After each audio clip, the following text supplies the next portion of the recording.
sehemu ambayo haipo amani, jengine lolote halizungumziki, kwa sababu mtakuwa mnahangaika kwanza kuirudisha amani, halafu mzungumzi hayo mengine. Kwa hiyo mara zote tuwe na amani katika nchi.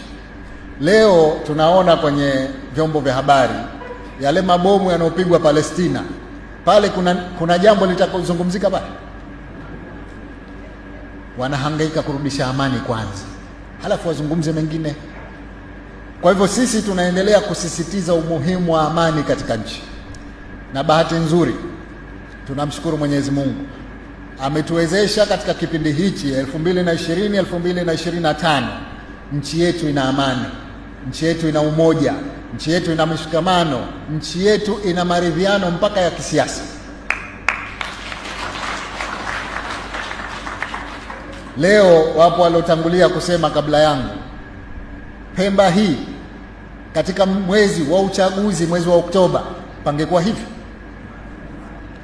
Kama tumesahau tujikumbushe. Wengi wetu tulikuwepo chaguzi zilizopita, hali haikuwa hivi. Haya ni neema hii kutoka kwa Mola wetu, tulimuomba, ametupa amani, tuidumishe.